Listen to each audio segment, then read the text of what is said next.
اعوذ باللہ من الشیطان الرجیم بسم اللہ الرحمن الرحیم الحمدللہ رب العالمین والصلاة والسلام علی سید الاولین والآخرین مولانا و مولا الثقلین بالقاسم محمد رسول اللہ صلی اللہ علیہ وسلم وبارک تسلیما دائما کثیرا کثیرا کثیرا اما بعد قال اللہ تعالی فی الکتاب المجید یا ایھا الذین آمنوا اتقوا اللہ وکونوا مع الصادقین صدق اللہ العظیم وصدق رسولہ النبی الامین الکریم ونحن علی ذلک لمن الشاہدین والشاکرین والحمد للہ رب العالمین۔ نیر تابان رودولی ہمارے عمار احمد احمدی نیر میاں صاحب، حضرت صاحب سجاد خانقاہ کاظمیہ قلندریہ کاکوری شریف، مولانا شاہ عین الحیدر علوی صاحب، صاحبزادے کاکوری جنید میاں صاحب، علماء کرام، بزرگوں اور دوستوں، سب سے پہلے تو ارباب حل و عقد خانقاہ اور خصوصاً نیر میاں صاحب کا خصوصی شکریہ کہ انہوں نے صابری لیکچر سیریز کے لیے اس طالب علم کو حکم دیا، اور یہ بات بڑے فخر کی ہے میرے لیے یا مجھ جیسے طلباء کے لیے کہ انہیں ایک بہت اہم مرکز رشد و ہدایت اور مرکز روحانیت پر کچھ عرض کرنے کے لیے دعوت دی جائے۔ آپ کا بہت شکریہ کہ آپ تشریف لائے ہیں یہاں، اور یہ جگہ ایسی ہے یہاں جو اولیاء کبار کا تصرف روحانی ہے، اس کے سبب سے آپ ضرور مستفید ہوں گے انشاءاللہ تعالی۔ جو آیہ کریمہ تلاوت کی قرآن حکیم میں اللہ تعالیٰ ارشاد فرماتا ہے، ایمان والو اتقوا اللہ، اللہ کا تقوی اختیار کرو اور سچوں کے ساتھ ہو جاؤ، وکونوا مع الصادقین، اور سچوں کے ساتھ ہو جاؤ۔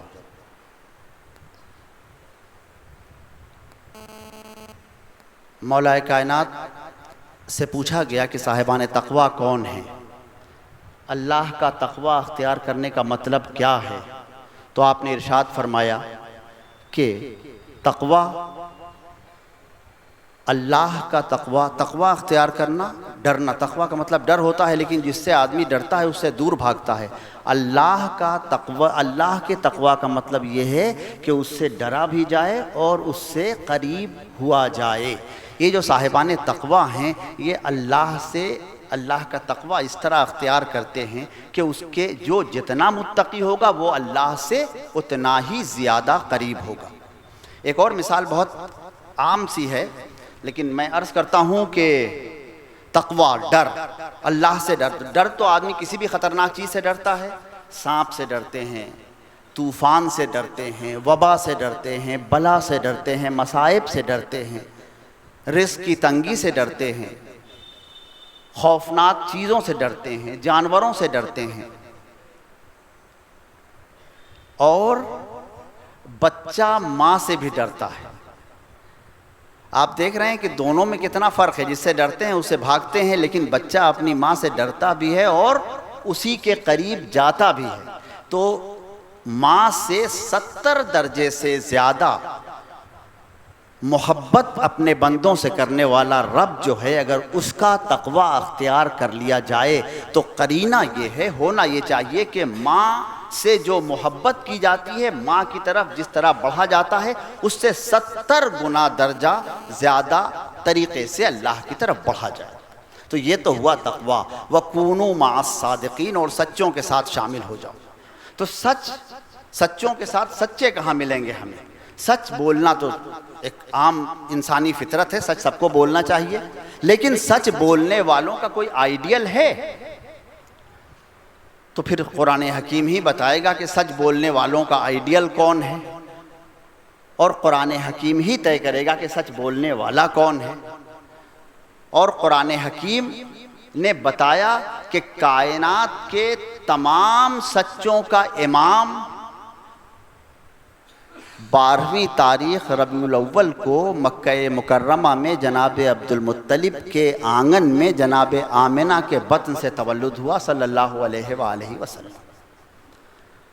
اب یہ جناب رسول کریم صلی اللہ علیہ وآلہ وسلم کی ذات بابرکت ہے کہ سید الصادقین ہے، امام الصادقین ہے، امیر الصادقین ہے۔ اب آپ کے درجے کا سچا، اب جو بھی سچا ہوگا کائنات میں وہ آپ سے استفادہ کر کے ہوگا، آپ کے صدقے میں ہوگا، آپ کی عنایت سے ہوگا۔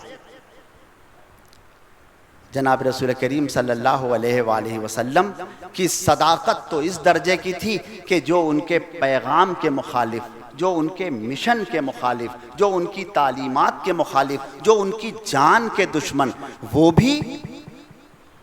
ان کو سچا کہتے، ان کو امانت دار کہتے۔ جو پہلی ہجرت ہوئی حبشہ کی تو اس وقت مسلمان وہاں پہنچے، نجاشی کے دربار میں پہنچے، مشہور واقعہ ہے۔ تو نجاشی نے کہا کہ یہ لوگ جو کہہ رہے ہیں ان کی تصدیق کے لیے کسی عرب کو ہی بلاؤ، ڈھونڈو۔ تو ڈھونڈا گیا، آس پاس ابو سفیان کا قافلہ موجود تھا، طلب کر لیا اور پوچھا۔ ابو سفیان کا بیان ہے کہ میں نے کوشش کی، اس نے پوچھا محمد رسول اللہ کے بارے میں، اس نے پوچھا پیغمبر اعظم و آخر کے بارے میں۔ ابو سفیان نے کہا کہ میں چاہتا تھا کہ ان کی برائی کروں، چاہتا تھا کہ ان کے بارے میں کچھ کہوں، لیکن جو بھی کہا وہ یہی کہا کہ وہ بہت سچے ہیں، وہ بہت اچھے ہیں، وہ بہت نیک ہیں، وہ بہت سعادت مند ہیں، وہ شریفوں کا خیال کرنے والے ہیں، وہ نیکوں، وہ حقدار کو اس کا حق دینے والے ہیں، وہ بیواؤں کی عاطفت کرتے ہیں، وہ یتیموں کی سرپرستی فرماتے ہیں۔ تو محمد رسول اللہ صلی اللہ علیہ وآلہ وسلم کا کمال یہ ہے، اور سید الصادقین کا کمال یہ ہے کہ ان کی نعت تو وہ بھی پڑھتا ہے جو ان کا دشمن ہے، جو ان کا مخالف ہے، جو ان کی جان کا درپے ہے، جو ان کے مشن کو ختم کر دینا چاہتے ہیں۔ اب آپ تصور کریں کہ اس سچے صلی اللہ علیہ وآلہ وسلم سے جو لوگ قریب آئیں گے ان کی سچائی اور ان کی صداقت کا معیار اور درجہ کیا ہوگا، ان کی صداقت اور ان کی سچائی کس معیار کی ہوگی۔ مشہور واقعہ ہے یہ بھی کہ معراج کے بعد سیدنا ابوبکر صدیق رضی اللہ تعالیٰ عنہ سے کفار مکہ نے کہا تھا کہ محمد صلی اللہ علیہ وآلہ وسلم فرماتے ہیں کہ وہ راتوں رات مسجد اقصیٰ ہو آئے اور آسمانوں کی سیر کی۔ جناب سیدنا صدیق اکبر نے کیا جواب دیا تھا آپ کو معلوم ہے، اور اسی سبب سے وہ صدیق اکبر کہلائے۔ تو اب آپ دیکھیں سچوں کی تعداد میں اضافہ ہو رہا ہے۔ اب جب رفیق، اب جب ساتھ رہنے والا، اب جب دوست، اب جب ایمان لانے والا سچائی اور صداقت کے اس درجے پر پہنچ سکتا ہے تو اس کی صداقت کے بارے میں سوچئے جس نے آغوش میں آنکھ کھولی ہو۔ یہ بھی مشہور واقعہ ہے کہ مولا کائنات امیر المومنین سیدنا علی بن ابی طالب کی ولادت ہوئی تو آپ آغوش مادر سے براہ راست آغوش رسالت مآب صلی اللہ علیہ وآلہ وسلم میں پہنچے۔ اور روایتوں میں یہ بھی ہے کہ مولا کائنات نے آنکھیں نہیں کھولی تھی، مولا کائنات نے شیر مادر کو لب نہیں لگائے تھے۔ جب آغوش رسالت مآب صلی اللہ علیہ وآلہ وسلم میں پہنچے تو آنکھیں کھولی۔ میں عرض کرتا ہوں اور میں کہتا ہوں کہ چونکہ مولا کائنات کو اللہ کے رسول صلی اللہ علیہ وسلم کے لفظوں میں کل ایمان ہونا تھا، اس لیے آنکھ کھول کے سب سے پہلے آپ نے عین ایمان کو دیکھا صلی اللہ علیہ وآلہ وسلم۔ یا رسول اللہ، یا حبیب اللہ۔ اس کے بعد جناب رسول کریم صلی اللہ علیہ وآلہ وسلم نے اپنے زبان مبارک کو آپ کی زبان آپ کے منہ میں دے دیا، اور سب سے پہلے جو چیز آپ نے لمس جس کا یا جس چیز کو زبان سے وابستہ کیا، متصل کیا، وہ زبان فیض ترجمان رسالت پناہ صلی اللہ علیہ وسلم یعنی اصدق الصادقین کی زبان تھی۔ اب یہ طے ہو گیا جیسے ہی زبان رسالت مآب صلی اللہ علیہ وسلم کا مس جناب مولا کائنات کی زبان سے ہوا، یہ طے ہو گیا کہ اب آج کے بعد جھوٹ کا کوئی سلسلہ علی سے کوئی رشتہ نہیں رکھے گا۔ یہ بھی طے ہو گیا کہ آئندہ اس شخصیت کے فضائل کے باب میں جناب رسول کریم صلی اللہ علیہ وسلم کی سچی زبان سے کیا کیا ادا ہوگا۔ تو آپ نے دیکھا تاریخ میں موجود ہے کہ مولا کائنات سیدنا علی بن ابی طالب کے فضائل میں اللہ کے سچے رسول صلی اللہ علیہ وسلم نے کیا کیا فرمایا۔ وقت کے دامن میں گنجائش نہیں، بات تو مجھے آگے کرنی ہے کہ میں مولا کائنات سیدنا علی بن ابی طالب کے فضائل بیان کروں، لیکن آپ سب واقف ہیں کہ مولا کائنات کہ روح مبارک کی دید کو کعبے کے دیکھنے جیسا بھی اللہ کے سچے رسول نے فرمایا۔ مولا کائنات کو کل ایمان بھی اللہ کے سچے رسول صلی اللہ علیہ وسلم نے فرمایا۔ مولا کائنات کو یہ بھی فرمایا کہ علی جس طرف ہیں ادھر ہی حق ہے۔ یہ کسی بات کا اشاریہ ہے، یہ کسی وقوعے کا مقدمہ ہے کہ علی جدھر ہیں ادھر حق ہے۔ یہ کون کہہ رہا ہے؟ یہ کائنات کی سب سے عظیم ہستی، دنیا کی سب سے محترم ذات، اللہ کا سچا رسول فرما رہا ہے صلی اللہ علیہ وآلہ وسلم۔ پھر اپنے آپ کو جب علم کا شہر فرمایا اور حکمت کا شہر فرمایا تو اس کا دروازہ مولا کائنات سیدنا علی بن ابی طالب کو فرمایا۔ اور پھر اس کے بعد مولا کائنات کے عقد کا وقت جب آیا تو دنیا میں جنتی عورتوں کی سردار، جنتی خواتین کی سرداری کا تاج جس خاتون کے سر پہ ہے، جسے بزت الرسول کہتے ہیں، جسے سیدۃ النساء العالمین فی الجنہ کہتے ہیں، حضرت فاطمہ زہرا رضی اللہ تعالی عنہ، ان سے اتصال ہو جاتا ہے، مولا کائنات کا ان سے نکاح ہو جاتا ہے۔ اب دیکھیے کہ بیت الشرف میں مسجد نبوی سے متصل اس حجرے کی چھت کے نیچے دو سچے جمع ہو گئے، دو سچے ایسے کہ کائنات میں ان کی سچائی کی مثال نہیں ملتی۔ اور پھر ان سچوں نے جس طرح اللہ کی وحی کی حفاظت کی، اللہ کے دین کی حفاظت کی اور اللہ کے دین کی تبلیغ کے لیے اپنی زندگی کا ایک ایک لمحہ وقف کر دیا، وہ کتاب تاریخ کی کتابوں میں اور سیرت کی کتابوں میں موجود ہے۔ دعوت جناب رسول کریم صلی اللہ علیہ وآلہ وسلم نے دین کی دی تھی۔ جناب رسول اللہ صلی اللہ علیہ وسلم نے فرمایا تھا قولوا لا الہ الا اللہ تفلحوا، اللہ کا کلمہ پڑھ لو، اللہ کو واحد مان لو، اللہ کو ایک مان لو، ہدایت پا جاؤ گے۔ اور وہ جن کی رگوں میں شرک اور بت پرستی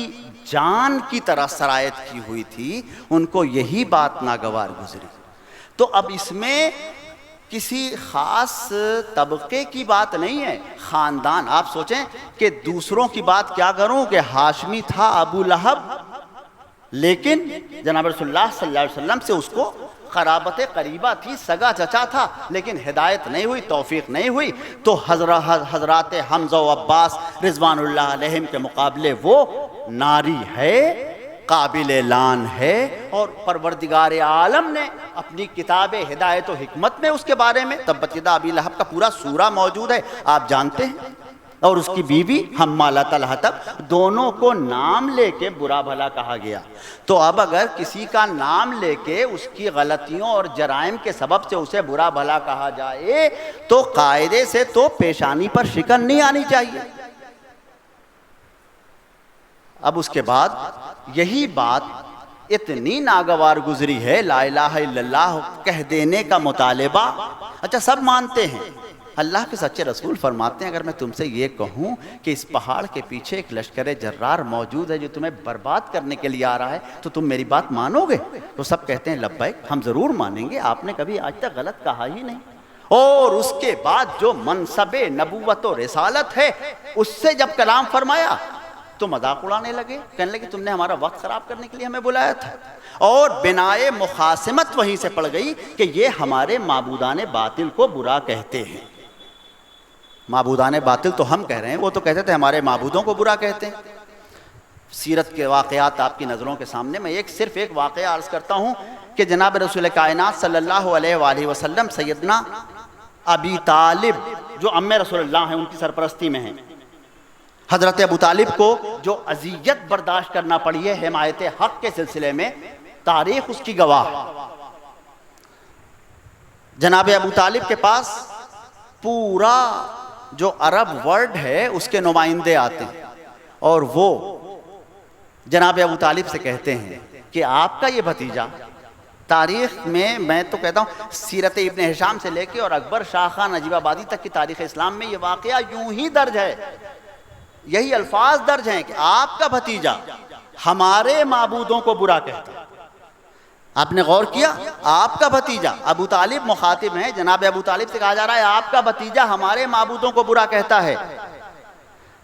یہاں پر یہ بات یوں بھی تو کہی جا سکتی تھی کہ آپ کا بھتیجا آپ کے معبودوں کو برا کہتا ہے، یعنی کفار کے اس شکایت جو سرکار رسالت پناہ صلی اللہ علیہ وسلم کی شکایت کرنے آئے تھے، ان کی شکایت میں بھی یہ بات پوشیدہ تھی کہ آپ وہ نہیں ہیں جو ہم ہیں،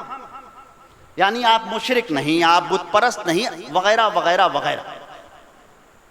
تو بھیا کرکٹ میں یہ ہوتا ہے، کرکٹ جو کھیلا جاتا ہے اس میں بینیفٹ آف ڈاؤٹ دیا جاتا ہے، وہ بیٹسمین کو دیا جاتا ہے۔ آپ بینیفٹ آف ڈاؤٹ دینے کو بھی تیار نہیں۔ آپ کا کیا جائے گا اگر جناب ابو طالب کو مشرک نہ ثابت کیا جائے تو؟ لیکن اب یہ تو وقت کا جبر ہے، عجیب و غریب بات ہے کہ اس بات کا رد کرنے کی کوشش کی جاتی ہے کہ جناب ابو طالب، اور وہاں صورت یہ کفار کہہ رہے ہیں، مشرکین کہہ رہے ہیں، دشمنان رسول کریم علیہ الصلوۃ والتسلیم ابو طالب کی خدمت میں حاضر ہوئے اور کہہ رہے ہیں کہ آپ کے بھتیجے ہمارے معبودوں کو برا کہتے ہیں، اور جناب ابو طالب بلاتے ہیں بھتیجے تم کیا ان کے معبودوں کو برا کہتے ہو؟ اور یہ چاہتے ہیں کہ اگر تمہاری طبیعت ناساز ہے تو تمہارا علاج کرا دیں، وغیرہ وغیرہ، وہ تفصیلات سب۔ اور سرکار رسالت پناہ صلی اللہ علیہ وسلم جواب دیتے ہیں کہ چچا اگر یہ ہمارے داہنے ہاتھ پر سورج اور بائیں ہاتھ پر چاند رکھ دیں تب بھی ہم اپنی اس دعوت سے باز نہیں آئیں گے۔ اور اس کے بعد جناب ابو طالب فرماتے ہیں کہ جاؤ جو چاہو کرو، ہم تمہارے ساتھ ہیں۔ اتنا بڑا سپورٹ ہے یہ، ایک ایسا شخص، ایک ایسی ذات گرامی کہ جس پر یلغار ہو، ہجوم ہو دشمنوں کا، مخالفوں کا، اس کو اگر حمایت کا ایک لفظ کہہ دیا جائے تو اس کو تقویت کیا ملتی ہے۔ انہی ابی طالب کے فرزند ہیں سیدنا علی المرتضی کرم اللہ تعالی وجہ الکریم۔ میں عرض یہ کر رہا تھا کہ جناب ابو طالب نے حمایت حق کا جو روز اول جو کام کیا تھا وہ آل ابو طالب نے گرہ باندھ لی، اور اس کے بعد انشاءاللہ الرحمن قیامت تک آل ابو طالب اللہ کی دین کی صداقت کے لیے سینہ سپر بھی رہیں گے اور اس کے علم بردار بھی رہیں گے۔ سیدنا علی بن ابی طالب اور جناب فاطمہ الزہرا کے چمن میں دو پھول کھلتے ہیں، اور ہمارے مامو جان اور دائرہ شاہ اجمل الہ آباد کے سجادہ نشین سید اکمل میاں صاحب اجملی رحمۃ اللہ علیہ کا کیا عجیب و غریب شعر ہے کہ خوشبو سے ان کی اب تک اسلام ہے معطر، خوشبو سے ان کی اب تک اسلام ہے معطر، دو پھول جو کھلے تھے مشکل کشا کے گھر میں۔ تو وہ جو خوشبو، وہ جو پھول تھے، اور ان کو سرکار دو عالم صلی اللہ علیہ وسلم، میرے پاس یہ کتاب ہے جو عبد الواحد خیاری الجزائری ندوی کی تالیف ہے، سیرت سیدنا امام حسین، اور اس میں جو فضائل امام حسین علیہ السلام کے بیان کیے گئے ہیں اور حضرات حسنین کریمین علیہ السلام کے بارے میں جو اللہ کے رسول علیہ السلام نے ارشادات فرمائے، پوری صحت کے ساتھ موجود ہیں۔ میں آپ کو سناؤں گا نہیں، اس لیے کہ آپ تک یہ کتاب بھی پہنچ جائے گی، اور وہ تمام مقدمات سے بہرحال آپ واقف۔ میں عرض یہ کر رہا تھا کہ ان سچوں کے آنگن میں جو پھول کھلے وہ روز اول سے سچائی کی خوشبو اپنے اندر رکھتے تھے، وہ نکہت صداقت جس نے ساری دنیا کو متاثر کیا اور ساری دنیا میں ان کا الگ سے ایک نشان قائم کر دیا۔ حضرات حسنین کی تربیت آغوش رسالت پناہ صلی اللہ علیہ وآلہ وسلم میں ہو رہی ہے۔ کثرت سے صحابہ اکرام نے روایت کیا کہ جناب رسول کریم صلی اللہ علیہ وسلم سجدے میں ہوتے اور حضرت امام حسین علیہ السلام بچپن میں آ کے آپ کی دوش مبارک پر سوار ہو جاتے تو جناب رسول کائنات صلی اللہ علیہ وسلم اپنے سجدے کو طول دے دیتے۔ آپ سوچیں سجدہ کون کر رہا ہے، ساجد کون ہے؟ سید الساجدین تو امام زین العابدین علیہ السلام کا لقب ہے، ان کے جد کریم۔ ساری دنیا کے تمام ساجدین کا تمام سجدہ جناب آدم سے آخری انسان تک ایک طرف، ساری دنیا کی عبادت ایک طرف، اور تیرا بس ایک سجدہ مصطفیٰ۔ جناب رسول کریم صلی اللہ علیہ وآلہ وسلم نے ایک بار سبحان ربی الاعلیٰ جو کہا ہے سجدے میں، اس اخلاص کا مقابلہ آدم سے آخری انسان تک تمام کائنات کے صاحبان ایمان کا سجدہ نہیں کر سکتا، یہ بالکل طے بات ہے۔ اور وہ مصطفیٰ علیہ السلام اپنے سجدے کو طول دیں کہ روایت میں ہے کہ ایک مرتبہ سرکار دو عالم صلی اللہ علیہ وسلم نے سبحان رب الاعلیٰ کہا 72 مرتبہ، تب سیدنا امام حسین شہید کربلا پشت سے اترے۔ 72 کا یہ عدد جو ہے یہ اشاریہ ہے، آگے آپ دیکھیں پھر آنے والا ہے کچھ جس میں 72 کی تعداد کا استعمال ہوگا۔ جناب رسول کریم صلی اللہ علیہ وآلہ وسلم بچپن سے ہی اس بات سے واقف ہیں، آپ کو خبر دی گئی، آپ کو اطلاع دی گئی، آپ کو بتایا گیا کہ سرکار سید الشہداء حضرت سیدنا امام حسین علیہ السلام اپنے 72 رفقا کے ساتھ کربلا میں جام شہادت نوش کریں گے۔ میرے پاس یہ رسالہ ہے جس میں میرا ہی ایک مضمون شائع ہوا ہے، لیکچر باقاعدہ وہ جو میں نے ایک جگہ دیا تھا اور پھر وہ شائع ہو گیا۔ میں اگر اجازت ہو تو براہ راست یہ پڑھ دوں۔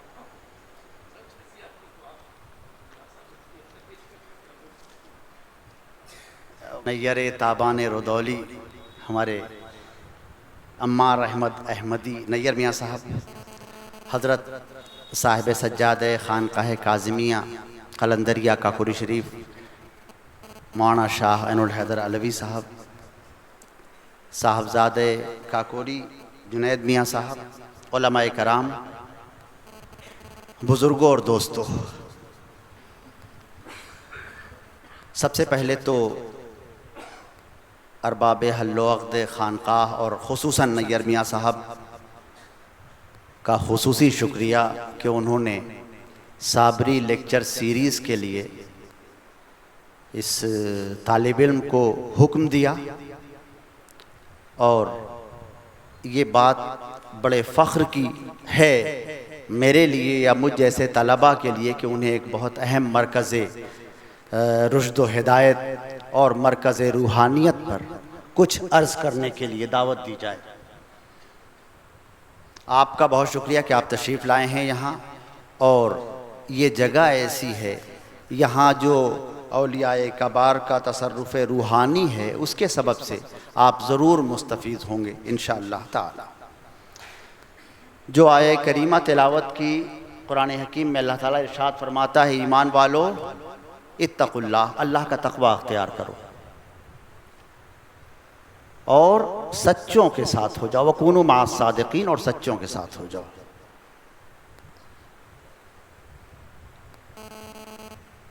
مولا کائنات سے پوچھا گیا کہ صاحبان تقوی کون ہیں،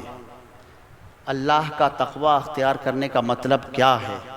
تو آپ نے ارشاد فرمایا کہ تقوی، اللہ کا تقوی اختیار کرنا، ڈرنا۔ تقوی کا مطلب ڈر ہوتا ہے، لیکن جس سے آدمی ڈرتا ہے اس سے دور بھاگتا ہے۔ اللہ کا تقوی، اللہ کے تقوی کا مطلب یہ ہے کہ اس سے ڈرا بھی جائے اور اس سے قریب ہوا جائے۔ یہ جو صاحبان تقوی ہیں یہ اللہ کا تقوی اس طرح اختیار کرتے ہیں کہ اس کے جو جتنا متقی ہوگا وہ اللہ سے اتنا ہی زیادہ قریب ہوگا۔ ایک اور مثال بہت عام سی ہے، لیکن میں عرض کرتا ہوں کہ تقوی، ڈر، اللہ سے ڈر تو آدمی کسی بھی خطرناک چیز سے ڈرتا ہے، سانپ سے ڈرتے ہیں،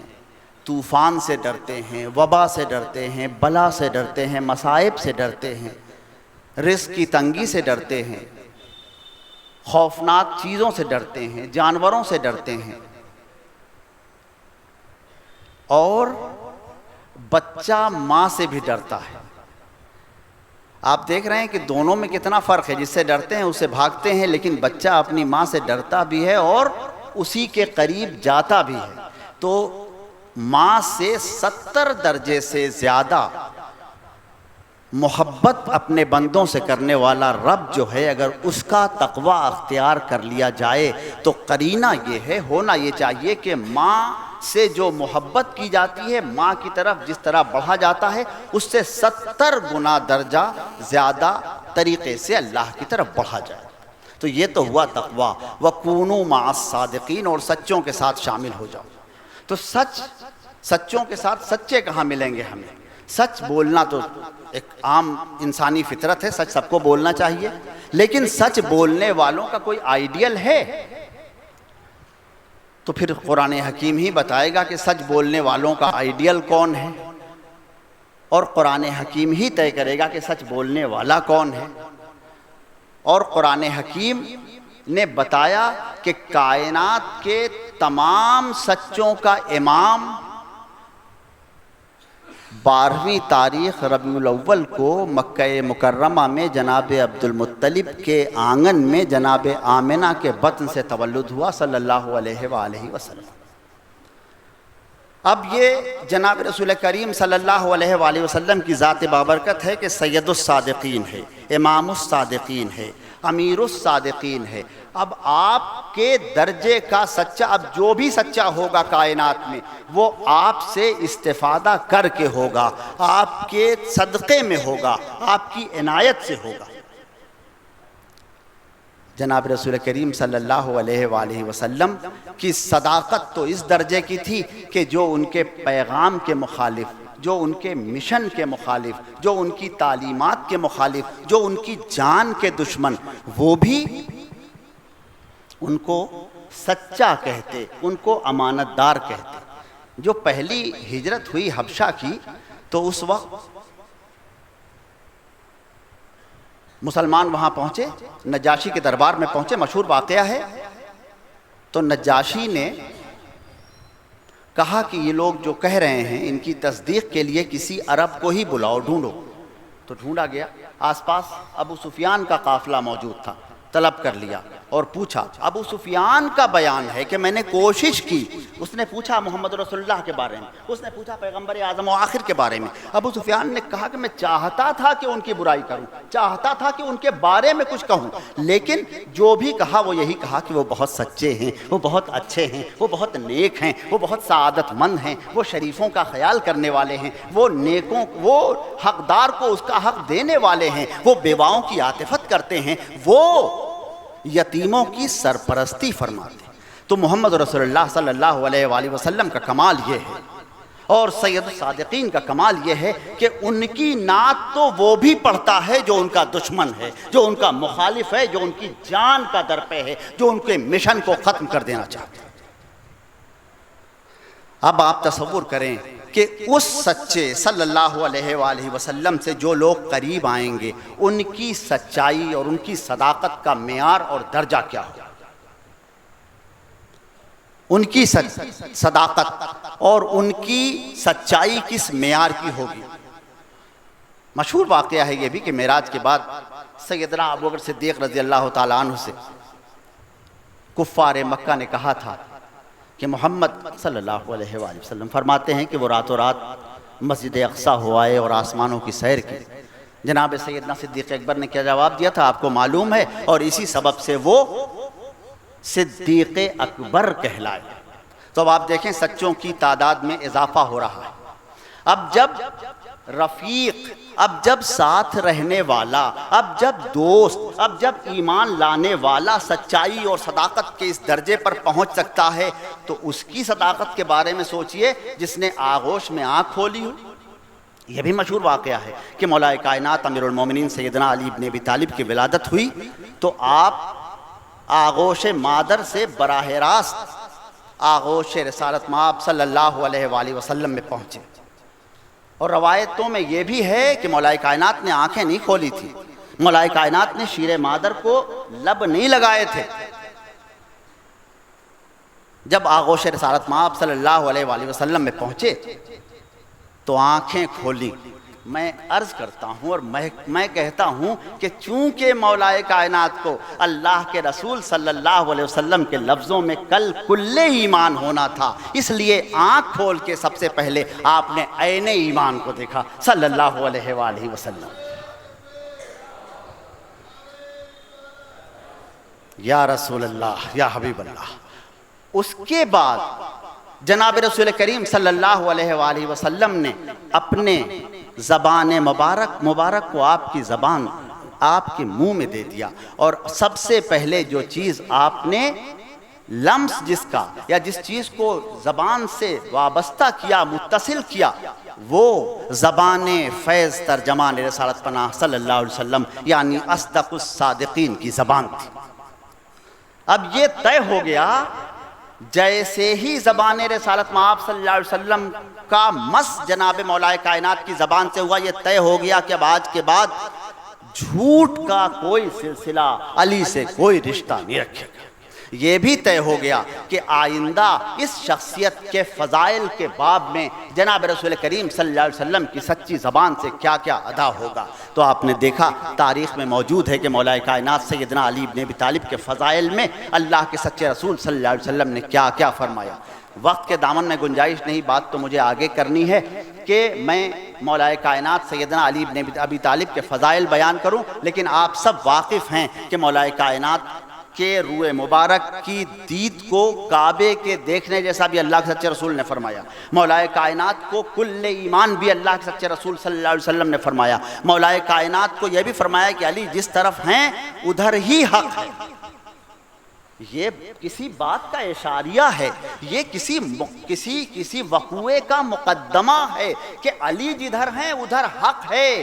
یہ کون کہہ رہا ہے؟ یہ کائنات کی سب سے عظیم ہستی، دنیا کی سب سے محترم ذات، اللہ کا سچا رسول فرما رہا ہے صلی اللہ علیہ وآلہ وسلم۔ پھر اپنے آپ کو جب علم کا شہر فرمایا اور حکمت کا شہر فرمایا تو اس کا دروازہ مولا کائنات سیدنا علی بن ابی طالب کو فرمایا۔ اور پھر اس کے بعد مولا کائنات کے عقد کا وقت جب آیا تو دنیا میں جنتی عورتوں کی سردار، جنتی خواتین کی سرداری کا تاج جس خاتون کے سر پہ ہے، جسے بزت الرسول کہتے ہیں، جسے سیدۃ النساء العالمین فی الجنہ کہتے ہیں، حضرت فاطمہ زہرا رضی اللہ تعالی عنہ، ان سے اتصال ہو جاتا ہے، مولا کائنات کا ان سے نکاح ہو جاتا ہے۔ اب دیکھیے کہ بیت الشرف میں مسجد نبوی سے متصل اس حجرے کی چھت کے نیچے دو سچے جمع ہو گئے، دو سچے ایسے کہ کائنات میں ان کی سچائی کی مثال نہیں ملتی۔ اور پھر ان سچوں نے جس طرح اللہ کی وحی کی حفاظت کی، اللہ کے دین کی حفاظت کی اور اللہ کے دین کی تبلیغ کے لیے اپنی زندگی کا ایک ایک لمحہ وقف کر دیا، وہ کتاب تاریخ کی کتابوں میں اور سیرت کی کتابوں میں موجود ہے۔ دعوت جناب رسول کریم صلی اللہ علیہ وآلہ وسلم نے دین کی دی تھی۔ جناب رسول اللہ صلی اللہ علیہ وسلم نے فرمایا تھا قولو لا الہ الا اللہ تفلحو، اللہ کا کلمہ پڑھ لو، اللہ کو واحد مان لو، اللہ کو ایک مان لو، ہدایت پا جاؤ گے۔ اور وہ جن کی رگوں میں شرک اور بت پرستی جان کی طرح سرایت کی ہوئی تھی، ان کو یہی بات ناگوار گزری۔ تو اب اس میں کسی خاص طبقے کی بات نہیں ہے، خاندان۔ آپ سوچیں کہ دوسروں کی بات کیا کروں کہ ہاشمی تھا ابو لہب، لیکن جناب رسول اللہ صلی اللہ علیہ وسلم سے اس کو قرابت قریبہ تھی، سگا چچا تھا، لیکن ہدایت نہیں ہوئی، توفیق نہیں ہوئی۔ تو حضرات حمزہ و عباس رضوان اللہ علیہم کے مقابلے وہ ناری ہے، قابل اعلان ہے، اور پروردگار عالم نے اپنی کتاب ہدایت و حکمت میں اس کے بارے میں تبت یدا ابی لہب کا پورا سورہ موجود ہے، آپ جانتے ہیں۔ اور اس کی بیوی حمالۃ الحطب، دونوں کو نام لے کے برا بھلا کہا گیا۔ تو اب اگر کسی کا نام لے کے اس کی غلطیوں اور جرائم کے سبب سے اسے برا بھلا کہا جائے تو قاعدے سے تو پیشانی پر شکن نہیں آنی چاہیے۔ اب اس کے بعد یہی بات اتنی ناگوار گزری ہے، لا الہ الا اللہ کہہ دینے کا مطالبہ،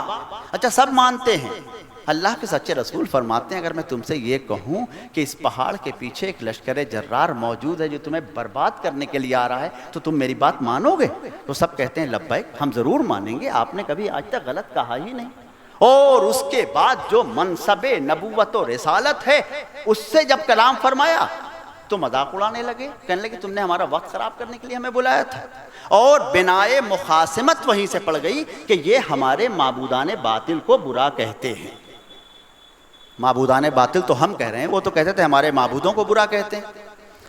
سیرت کے واقعات آپ کی نظروں کے سامنے، میں صرف ایک واقعہ عرض کرتا ہوں کہ جناب رسول کائنات صلی اللہ علیہ وآلہ وسلم سیدنا ابی طالب جو عم رسول اللہ ہیں، ان کی سرپرستی میں ہیں، حضرت ابو طالب کو جو اذیت برداشت کرنا پڑی ہے حمایت حق کے سلسلے میں، تاریخ اس کی گواہ۔ جناب ابو طالب کے پاس پورا جو عرب ورلڈ ہے اس کے نمائندے آتے ہیں، اور وہ جناب ابو طالب سے کہتے ہیں کہ آپ کا یہ بھتیجا، تاریخ میں تو کہتا ہوں سیرت ابن ہشام سے لے کے اور اکبر شاہ خان نجیب آبادی تک کی تاریخ اسلام میں یہ واقعہ یوں ہی درج ہے، یہی الفاظ درج ہیں کہ آپ کا بھتیجا ہمارے معبودوں کو برا کہتا ہے۔ آپ نے غور کیا؟ آپ کا بھتیجا، ابو طالب مخاطب ہیں، جناب ابو طالب سے کہا جا رہا ہے آپ کا بھتیجا ہمارے معبودوں کو برا کہتا ہے۔ یہاں پر یہ بات یوں بھی تو کہی جا سکتی تھی کہ آپ کا بھتیجا آپ کے معبودوں کو برا کہتا ہے، یعنی کفار کے اس شکایت جو سرکار رسالت پناہ صلی اللہ علیہ وسلم کی شکایت کرنے آئے تھے، ان کی شکایت میں بھی یہ بات پوشیدہ تھی کہ آپ وہ نہیں ہیں جو ہم ہیں، یعنی آپ مشرک نہیں، آپ بت پرست نہیں، وغیرہ وغیرہ وغیرہ۔ تو بھیا کرکٹ میں یہ ہوتا ہے، کرکٹ جو کھیلا جاتا ہے اس میں بینیفٹ آف ڈاؤٹ دیا جاتا ہے، وہ بیٹسمین کو دیا جاتا ہے۔ آپ بینیفٹ آف ڈاؤٹ دینے کو بھی تیار نہیں، آپ کا کیا جائے گا اگر جناب ابو طالب کو مشرک نہ ثابت کیا جائے تو۔ لیکن اب یہ تو وقت کا جبر ہے، عجیب و غریب بات ہے کہ اس بات کا رد کرنے کی کوشش کی جاتی ہے کہ جناب ابو طالب، اور وہاں صورت یہ کفار کہہ رہے ہیں، مشرکین کہہ رہے ہیں، دشمنان رسول کریم علیہ الصلوۃ والتسلیم ابو طالب کی خدمت میں حاضر ہوئے اور کہہ رہے ہیں کہ آپ کے بھتیجے ہمارے معبودوں کو برا کہتے ہیں، اور جناب ابو طالب بلاتے ہیں بھتیجے تم کیا ان کے معبودوں کو برا کہتے ہو، اور یہ چاہتے ہیں کہ اگر تمہاری طبیعت ناساز ہے تو تمہارا علاج کرا دیں، وغیرہ وغیرہ، وہ تفصیلات سب۔ اور سرکار رسالت پناہ صلی اللہ علیہ وسلم جواب دیتے ہیں کہ چچا اگر یہ ہمارے داہنے ہاتھ پر سورج اور بائیں ہاتھ پر چاند رکھ دیں تب بھی ہم اپنی اس دعوت سے باز نہیں آئیں گے۔ اور اس کے بعد جناب ابو طالب فرماتے ہیں کہ جاؤ جو چاہو کرو، ہم تمہارے ساتھ ہیں۔ اتنا بڑا سپورٹ ہے یہ، ایک ایسا شخص، ایک ایسی ذات گرامی کہ جس پر یلغار ہو، ہجوم ہو دشمنوں کا، مخالفوں کا، اس کو اگر حمایت کا ایک لفظ کہہ دیا جائے تو اس کو تقویت کیا ملتی ہے۔ انہی ابی طالب کے فرزند ہیں سیدنا علی المرتضی کرم اللہ تعالی وجہ الکریم۔ میں عرض یہ کر رہا تھا کہ جناب ابو طالب نے حمایت حق کا جو روز اول جو کام کیا تھا وہ آل ابو طالب نے گرہ باندھ لی، اور اس کے بعد انشاءاللہ الرحمن قیام قیامت تک آل ابو طالب اللہ کی دین کی صداقت کے لیے سینہ سپر بھی رہیں گے اور اس کے علم بردار بھی رہیں گے۔ سیدنا علی ابن ابی طالب اور جناب فاطمہ زہرا کے چمن میں دو پھول کھلتے ہیں، اور ہمارے مامو جان اور دائرہ شاہ اجمل الہ آباد کے سجادہ نشین سید اکمل میاں صاحب اجملی رحمۃ اللہ علیہ کا کیا عجیب و غریب شعر ہے کہ خوشبو سے ان کی اب تک اسلام ہے معطر، خوشبو سے ان کی اب تک اسلام ہے معطر، دو پھول جو کھلے تھے مشکل کشا کے گھر میں۔ تو وہ جو خوشبو، وہ جو پھول تھے، اور ان کو سرکار دو عالم صلی اللہ علیہ وسلم، میرے پاس یہ کتاب ہے جو عبد الواحد خیاری الجزائری ندوی کی تالیف ہے، سیرت سیدنا امام حسین، اور اس میں جو فضائل امام حسین علیہ السلام کے بیان کیے گئے ہیں اور حضرات حسنین کریمین علیہ السلام کے بارے میں جو اللہ کے رسول علیہ السلام نے ارشادات فرمائے پوری صحت کے ساتھ موجود۔ میں آپ کو سناؤں گا نہیں، اس لیے کہ آپ تک یہ کتاب بھی پہنچ جائے گی اور وہ تمام مقدمات سے بہرحال آپ واقف۔ میں عرض یہ کر رہا تھا کہ ان سچوں کے آنگن میں جو پھول کھلے وہ روز اول سے سچائی کی خوشبو اپنے اندر رکھتے تھے، وہ نکہت صداقت جس نے ساری دنیا کو متاثر کیا اور ساری دنیا میں ان کا الگ سے ایک نشان قائم کر دیا۔ حضرات حسنین کی تربیت آغوش رسالت پناہ صلی اللہ علیہ وآلہ وسلم میں ہو رہی ہے۔ کثرت سے صحابہ اکرام نے روایت کیا کہ جناب رسول کریم صلی اللہ علیہ وسلم سجدے میں ہوتے اور حضرت امام حسین علیہ السلام بچپن میں آ کے آپ کی دوش مبارک پر سوار ہو جاتے تو جناب رسول کائنات صلی اللہ علیہ وسلم اپنے سجدے کو طول دے دیتے۔ آپ سوچیں سجدہ کون کر رہا ہے، ساجد کون ہے؟ سید الساجدین تو امام زین العابدین علیہ السلام کا لقب ہے، ان کے جد کریم۔ ساری دنیا کے تمام ساجدین کا تمام سجدہ جناب آدم سے آخری انسان تک ایک طرف، ساری دنیا کی عبادت ایک طرف، اور تیرا بس ایک سجدہ مصطفیٰ۔ جناب رسول کریم صلی اللہ علیہ وآلہ وسلم نے ایک بار سبحان ربی الاعلیٰ جو کہا ہے سجدے میں، اس اخلاص کا مقابلہ آدم سے آخری انسان تک تمام کائنات کے صاحبان ایمان کا سجدہ نہیں کر سکتا، یہ بالکل طے بات۔ اور وہ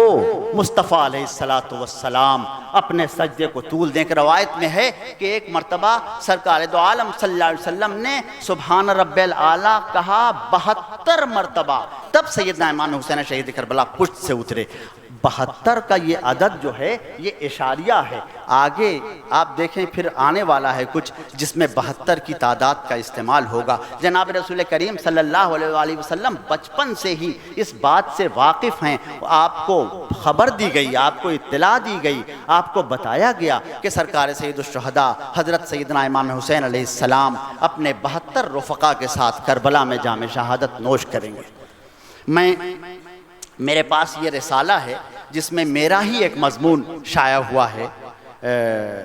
لیکچر باقاعدہ وہ جو میں نے ایک جگہ دیا تھا اور پھر وہ شائع ہو گیا۔ میں اگر اجازت ہو تو براہ راست یہ پڑھ دوں۔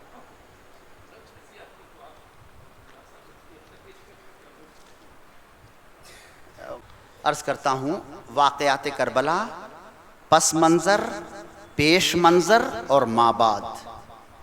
اہل بیت مصطفیٰ رضوان اللہ تعالیٰ علیہم کائنات انسانی کی وہ منتخب ہستیاں ہیں جن کے فضائل و مناقب کا سلسلہ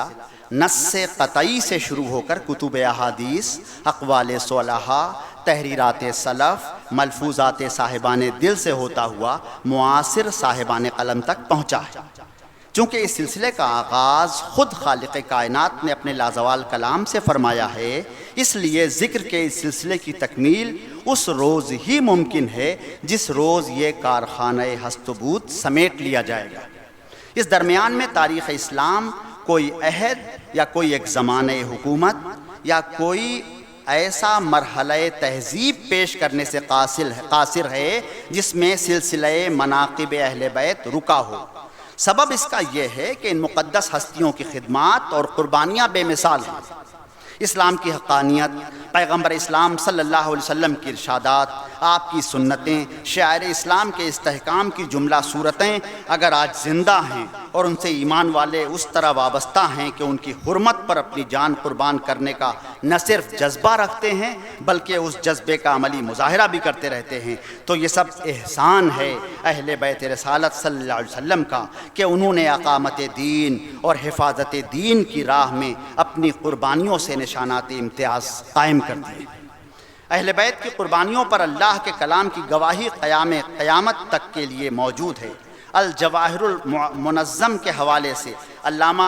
عزیز الحق کوثر ندوی قادری نظامی نے اپنی مارکۃ الآراء تصنیف مناقب اہل بیت میں مشہور مفسر ثعلبی کی پیش کردہ اس روایت کو معتبر بتایا ہے کہ حسنین بیمار ہوئے اور ان کے والدین کریمین نے ارشاد نبوی صلی اللہ علیہ وسلم شفا کے لیے 3 روزے رکھے۔ دونوں شہزادوں نے بھی ان کی پیروی کی اور گھر کی کنیز نے بھی، اور افطار کے لیے قرض پر جو آیا جسے سیدہ نے پیسا۔ تینوں روز اتفاق ایسا ہوا کہ افطار سے پہلے کوئی حاجت مند سامنے تھا، حضرت علی، حضرت فاطمہ، حضرات حسنین اور گھر کی کنیز، غرض کہ سب نے اپنا کھانا اس کو دے دیا اور پانی سے افطار کر کے اگلے دن کا روزہ پانی پی کر رکھا۔ پہلے روز ایک مسکین آیا، دوسرے روز یتیم اور تیسرے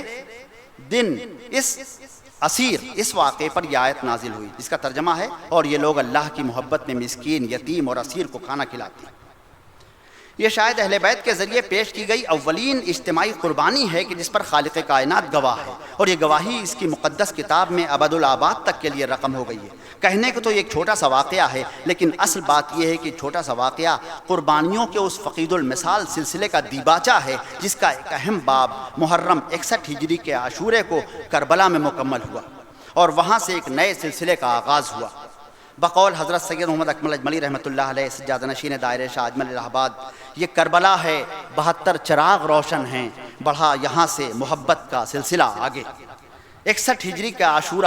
عاشورہ محرم وہ تاریخ ہے جس روز حق کا نام لے کر باطل کو استحکام بخشنے والے اور بقول کسے تقدیس جائے نماز کو جام شراب میں غرق کر دینے والے نمائندہ ملوکیت نے روئے زمین پر حق کے سب سے بڑے نمائندے فرزند رسول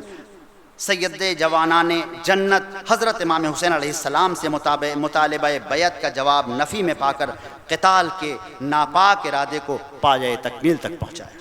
جس طرح نمائندہ حق حضرت امام حسین علیہ السلام کی تربیت مزاج اور تطہیر نفس کا فریضہ انجام دینے کے لیے خالق کائنات نے خصوصی ہدایات کے ذریعے ایک نصاب تیار کر دیا تھا، جس کا نفاذ جناب رسول اللہ صلی اللہ علیہ وسلم نے فرمایا اور جس پر عمل کا سلسلہ ہر پروردہ آغوش رسالت نے روا رکھا، خواہ وہ سیدنا علی مرتضیٰ ہوں، سیدہ فاطمہ زہرا ہوں، حضرات حسنین کریمین ہوں، یا ان سے وابستہ کوئی اور شخص یا غلام یا کنیز۔ اس کی ایک مثال اوپر گزر چکی ہے۔ دوسری مثال کے طور پر واقعہ مباہلہ کو پیش کیا جا سکتا ہے، جس میں اللہ کے رسول نے ارشاد قرآنی کے مصداق کے طور پر انفسنا کے زمرے میں سیدنا علی مرتضیٰ، نساءنا کے زمرے میں فاطمہ زہرا اور ابناءنا کے زمرے میں حضرات حسنین کریمین کو ساتھ لیا۔ تاریخ گواہ ہے کہ نجران کے نصارہ اس نورانی جماعت سے اس طرح خوف زدہ ہوئے کہ راہ فرار اختیار کرنا ہی انہیں سب سے زیادہ آسان محسوس ہوا۔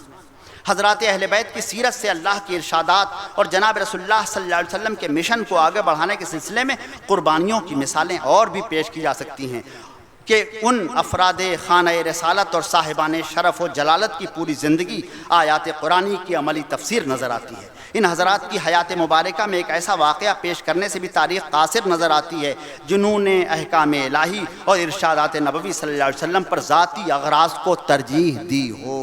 سواد اعظم اہل سنت انبیاء علیہ السلام کے علاوہ کسی انسان کے حوالے سے عقیدہ عصمت کا قائل نہیں، لیکن عجیب و غریب بات خانوادہ رسالت میں یہ نظر آتی ہے کہ اس کا ہر فرد زندگی کے تمام معاملات میں اپنی مرضی اور اپنے افکار و خیالات، یہاں تک کہ اپنی جان کو بھی اللہ و رسول کی مرضی کے تابع کیے ہوئے نظر آتا ہے۔ اس کی زندگی کا صرف ایک مقصد ہے اور وہ یہ کہ زندگی کے ہر رویے سے اللہ و رسول کے احکام پر عمل ہو، اور معاشرے میں ہونے والا کوئی تغیر اگر خلاف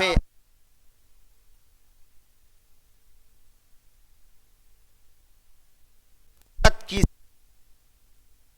کو صاف محسوس کرتا ہے، اور تمام کتب تاریخ و سیر اس طرح کے واقعات سے بھری پڑی ہے۔ امیر المومنین سیدنا عمر فاروق رضی اللہ عنہ کی شہادت کے بعد جو سب سے نقصان دہ بات اسلامی معاشرے کو پیش آئی وہ آپ کے عہد خلافت تک قائم رہنے والے دبدبے اور ہیبت میں کمی تھی۔ بھئی سیدنا عمر فاروق اعظم رضی اللہ عنہ کے زمانے میں مجال تھی کہ کوئی عامل یا کوئی گورنر ذرا سا اللہ و رسول کے خط سے اپنے الگ کچھ کر سکے؟ بہت مشہور واقعات ہیں سیدنا عمر خطاب رضی اللہ تعالیٰ عنہ کے، اور جو اس سلسلے کا سب سے اہم واقعہ ہے وہ حضرت سعید رضی اللہ تعالیٰ عنہ جو کوفے کے گورنر تھے ان کا ہے۔ حضرت سعید رضی اللہ تعالیٰ عنہ کے بارے میں 3 شکایات آئیں جناب عمر فاروق اعظم رضی اللہ عنہ کی خدمت میں۔ شکایت نمبر 1، سعید فجر کی نماز پڑھتے ہی گھر میں چلے جاتے ہیں اور بہت دیر تک باہر نہیں آتے۔ دوسری شکایت کہ جمعے کے روز بہت دیر سے باہر نکلتے ہیں اور پبلک کے لیے اویلیبل نہیں ہوتے۔ تیسری شکایت کہ ان کو مرگی کے دورے پڑتے ہیں۔ حضرت سعید رضی اللہ عنہ، سعید کون ہیں؟ عشرہ مبشرہ میں سعد و سعید و طلحہ و زبیر، یعنی خلفائے راشدین کے علاوہ جو 6 نام اور ہیں ان میں سعد و سعید و طلحہ و زبیر اور عبد الرحمن اور ابو عبیدہ بن الجراح رضوان اللہ علیہم اجمعین۔ اب یہ جو دنیا اللہ کے رسول کے بعد کائنات کی سب سے محترم ہستیاں ہیں، یاد رہے، ان کے بارے میں اتنا سا خیال ایمان کو غارت کر سکتا ہے، اس لیے کہ ان کو اللہ کے سچے رسول نے زندگی میں جنت کی بشارت دی۔ سیدنا اب سوچئے جس کو زندگی میں جنت کی بشارت ہو، عدل فاروقی اور جلال فاروقی کا مطالبہ کہ امیر المومنین ہے تو بلا کے سعید سے بھی جواب طلب کرنا ہے رضی اللہ عنہ۔ سعید تشریف لائے، سوال کیا گیا، آپ فجر کے بعد مسجد میں سے فوراً چلے جاتے ہیں اور لوگوں سے ملتے نہیں۔ جواب ارشاد فرمایا کہ میرے پاس اور میری بیوی اور میرے پاس ملا کے 3 چادریں ہیں، ایک چادر میں باندھتا ہوں، ایک چادر اوڑھتا ہوں، آ کے فجر کی نماز پڑھاتا ہوں، اور میری بیوی ایک چادر میں سمٹی ہوئی بیٹھی رہتی ہے، اگر میں دیر تک مسجد میں بیٹھوں تو میری بیوی کی نماز قضا ہو جائے گی، اس لیے گھر جاتا ہوں، اپنی چادر اسے دیتا ہوں تو وہ نماز پڑھتی ہے۔ فاروق اعظم کے عدل کا شہرہ ہے، فاروق اعظم خاموش ہو جاتے ہیں، دوسرے جواب پر کپ کپی طاری ہو جاتی ہے، اور تیسرے جواب پر دوڑے جاتے ہیں اور قبر رسول پہ گر پڑتے ہیں کہ یا رسول اللہ، آپ نے عمر کے سپرد جس ریوڑ کو کیا ہے وہ بالکل صحیح راستے پہ جاتا ہے۔ دوسرا جواب، جمعے کے دن آپ دیر سے آتے ہیں، کہا وہی 3 چادریں، پہلی چادر دھو کے پھیلا دیتا ہوں، سوکھ جاتی ہے تو باندھ دیتا ہوں، دوسری چادر دھوتا ہوں، پھر وہ بیوی کو دے دیتا ہوں، تیسری چادر دھوتا ہوں، جب سوکھ جاتی تب تک دن پہنچ جاتا ہے، اذان جمعہ ہو جاتی ہے۔ یہ گورنر ہیں کوفے کے، آپ سوچیں کوفے کا ایک گورنر وہ اور ایک گورنر وہ کہ محل بنوائے تو محل میں فلسطین سے پتھر منگوائے، شام اور حلب سے مختلف آرائش کے سامان منگوائے، اور حضرت سیدنا ابو ذر غفاری رضی اللہ تعالی عنہ سوال کریں تو امیر المومنین سیدنا عثمان ذو النورین کو خط لکھ دیا جائے کہ ابو ذر سرکاری معاملات میں مداخلت کرتے۔ ابھی سعید کی گورنری کی بات ہو رہی ہے۔ تیسرا جواب یہ ہے کہ سیدنا سعید سے پوچھا، اور آپ کو مرگی کے دورے کی بھی خبر ہے کہ آپ کو دورے پڑتے ہیں مرگی کے؟ تو فرمایا کہ مجھے مرگی کا دورہ نہیں پڑتا ہے، مجھے یاد آتا ہے کہ جب سیدنا خبیب رضی اللہ تعالیٰ عنہ کو مسلح کیا جا رہا تھا اسلام کے جرم میں، سرکار دو عالم صلی اللہ علیہ وسلم پر ایمان لانے کے جرم میں، تو ناظرین میں بھی موجود تھا، مجھے یاد آتا ہے کہ پروردگار عالم نے اگر اس واقعے کے بارے میں پوچھ لیا تو میں کیا جواب دوں گا، تو میں بے ہوش ہو کے گر پڑتا۔ خدا رحمت کو نہ دینا عاشقان پاک تینترا، اس درجے کے صحابہ کرام رضوان اللہ علیہم اجمعین ہر دور میں ہر شریف آدمی کے لیے قابل تقلید ہیں، ان کے جذبے پر لاکھوں سلام۔ تو یہ خلافت فاروقی کا عہد ہے کہ جب گورنر اور عام کارکن اور عام مسلمان سب لرزہ برندام ہیں ہیبت فاروقی سے، لیکن سیدنا عثمان ذو النورین رضی اللہ تعالیٰ عنہ کے دور میں صرف وہ لرزہ برندام ہیں جو تقویٰ کا مطلب سمجھ گئے ہیں، وہ لرزہ برندام ہیں، وہ امیر کی اطاعت پر کاربند ہیں، جو اللہ کے سچے رسول کی آنکھیں واقعتاً دیکھے ہوئے۔ دیکھیے اللہ کے سچے رسول کی آنکھیں دیکھنے والوں کی کمی نہیں ہے بھئی، 1,24,000 لوگ حجت الوداع کے موقع پر موجود تھے، سب نے اللہ کے رسول علیہ السلام کا دیدار کیا، اور سب کو اللہ کے رسول صلی اللہ علیہ وسلم نے فرمایا کہ حق کی حمایت کرنا اور باطل کی بے کنی کی کوشش کرنا اور نمازوں کو قائم کرنا اور اقربا کا حق ادا کرنا اور حمایت حق کی آخری کوشش کا پورا خطبہ حجت الوداع۔ موقع نہیں کہ میں بیان کروں، لیکن وہ جو 1,24,000 کا جمع غفیر سرکار دو عالم صلی اللہ علیہ وسلم کے سامنے موجود ہے، ان میں وہ جو منتخب لوگ ہیں جن کا نام میں نے آپ کے سامنے پیش کیا یا جن کو قرآن نے بتایا ہے، سابقون الاولون ہیں، مہاجرین ہیں، بدری صحابہ ہیں،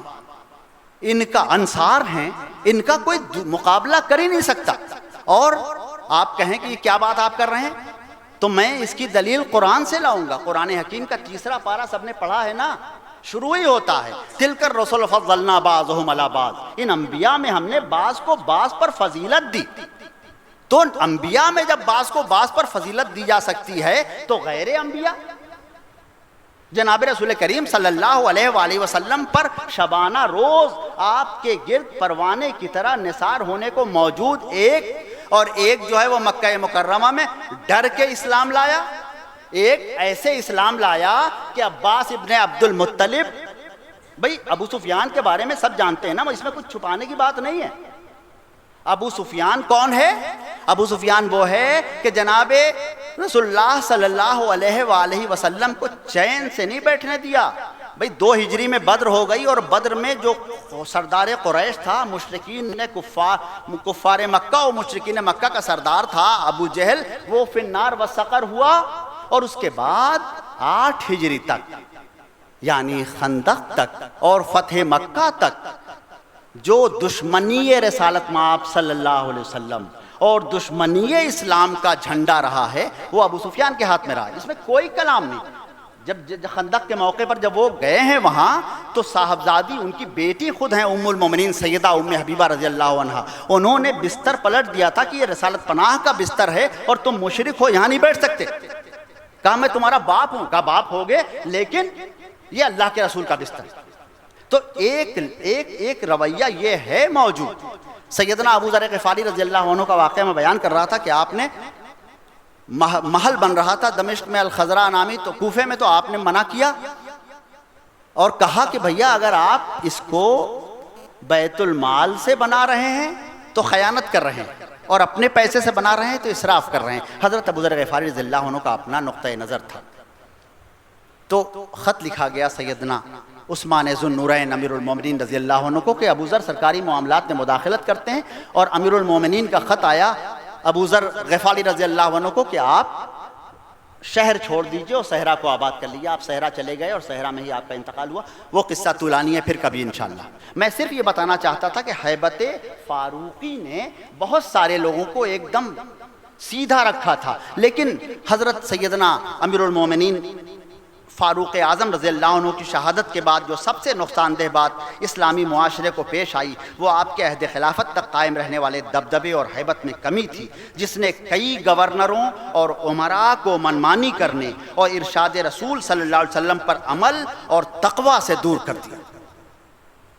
نتیجے کے طور پر مروان بن حکم اور مغیرہ ابن شعبہ جیسے لوگ قوی ہوتے گئے۔ سیدنا عثمان غنی رضی اللہ عنہ کی شہادت دردناک واقعہ پیش آیا، اور سیدنا علی مرتضیٰ کی خلافت ٹھیک سے قائم بھی نہیں ہو پائی تھی کہ قصاص عثمان رضی اللہ عنہ کے نام پر سیاست شروع ہو گئی، جس کا اخلاص سے دور کا بھی واسطہ نہ تھا۔ سیدنا علی مرتضیٰ امیر المومنین اور خلیفہ برحق تسلیم کر لیے گئے، اور قیامت تک کے لیے منصب آپ کے نام نامی سے وابستہ ہو گیا، ساتھ ہی اس منصب کی فضیلت اور عظمت بھی۔ اب آپ کے خلاف کسی نے بھی تلوار اٹھائی اور جنگ کی تو اس کے بارے میں سواد اعظم اہل سنت کے مشہور عالم دین حضرت شاہ عبد العزیز محدث دہلوی کے الفاظ دہرائے جاتے رہیں گے۔ آپ اپنی مشہور کتاب تحفہ اثنا عشریہ میں ارشاد فرماتے ہیں، وہ ہمین است مذہب اہل سنت کہ حضرت امیر در مقاطرات خود برحق بود و مصیب و مخالفین او بر غیر حق و مخ۔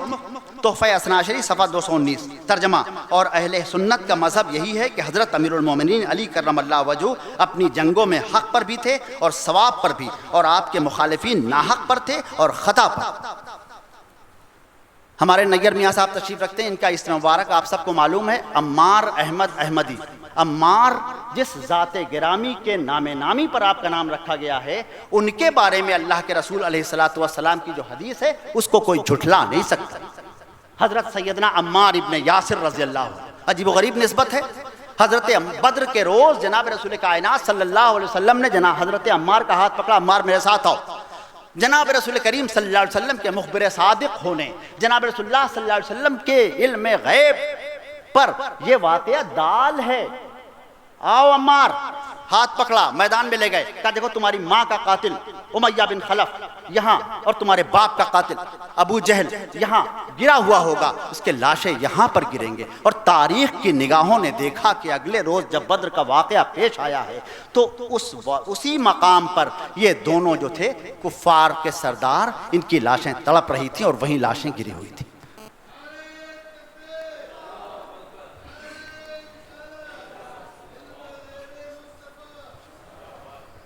حضرت سیدنا عمار رضی اللہ عنہ کے بارے میں اللہ کے سچے رسول نے فرمایا تھا کہ تمہیں ایک باغی گروہ شہید کرے گا،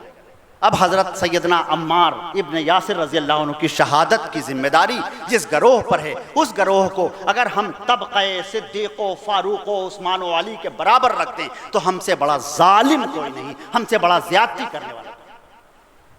ہم اگر سیدنا علی مرتضیٰ رضی اللہ تعالیٰ عنہ یا حضرات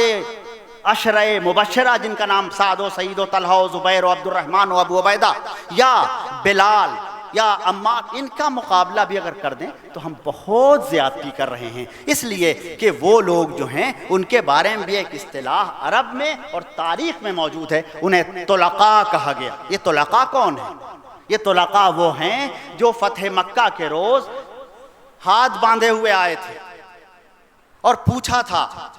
جناب رسول کریم صلی اللہ علیہ وسلم نے کہ تم ہم سے کیا امید کرتے ہو؟ تو کہا کہ آپ شریف بھائی اور شریف باپ کی اولاد ہیں اور ہم آپ سے نیکی کی توقع کرتے ہیں۔ ارے اس کے علاوہ چارہ کار نہیں تھا، ورنہ عمار میاں کہہ رہے تھے میرے جد ان کے جد امجد تلوار لیے موجود تھے کہ ابھی دشمن خدا کو ختم کرتا ہوں۔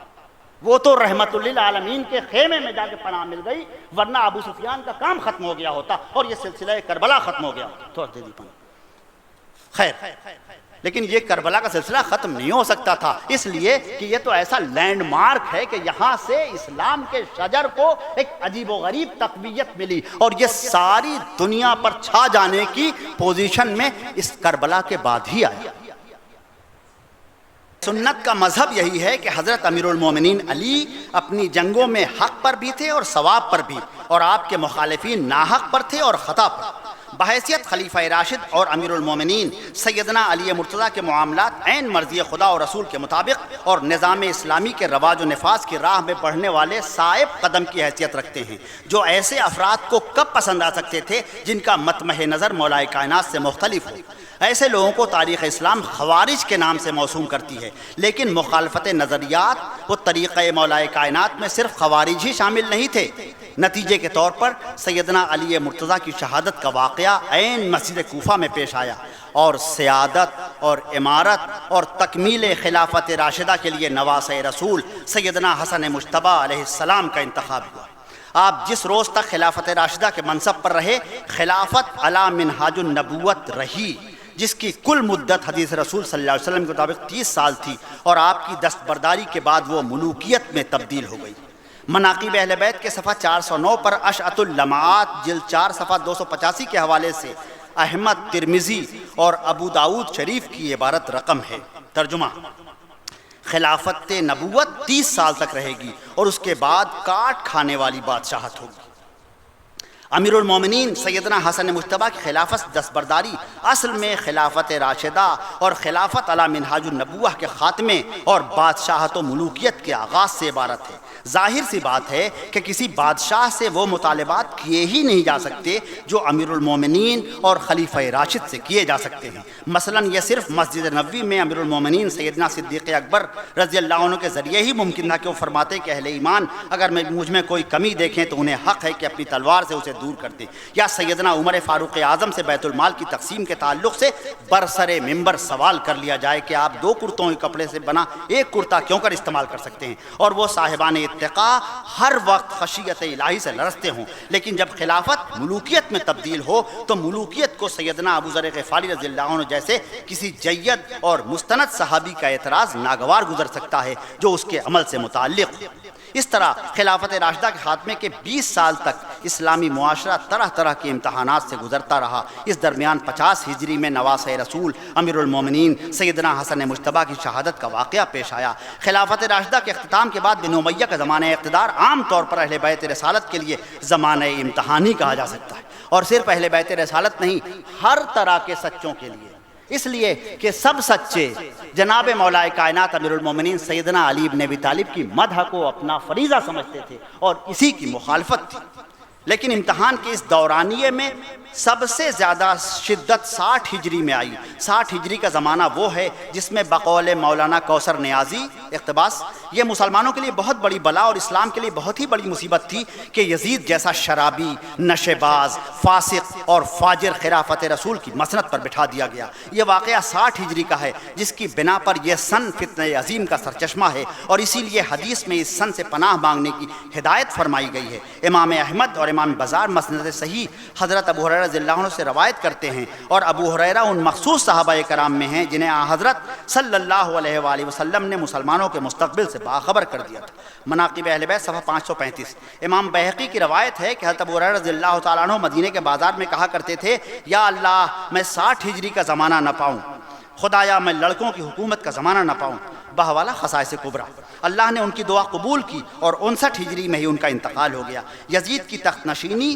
اسلامی معاشرے کا سب سے بڑا امتحان تھا۔ اس معاشرے کے خواص سے سب سے پہلے مطالبہ بیعت کرنا یزید نے اپنی حکومت کے استحکام کے لیے سب سے زیادہ ضروری جانا، اور اس بارے میں ایک حکم نامہ گورنر یزید ولید بن عقبہ کے ذریعے خواص و اشراف مدینہ کو عموماً اور نواسۂ رسول سیدنا امام حسین علیہ السلام کو خصوصاً بھجوایا۔ یہ واقعہ رجب سن 60 ہجری کا ہے۔ ظاہر سی بات ہے کہ اپنے عہد میں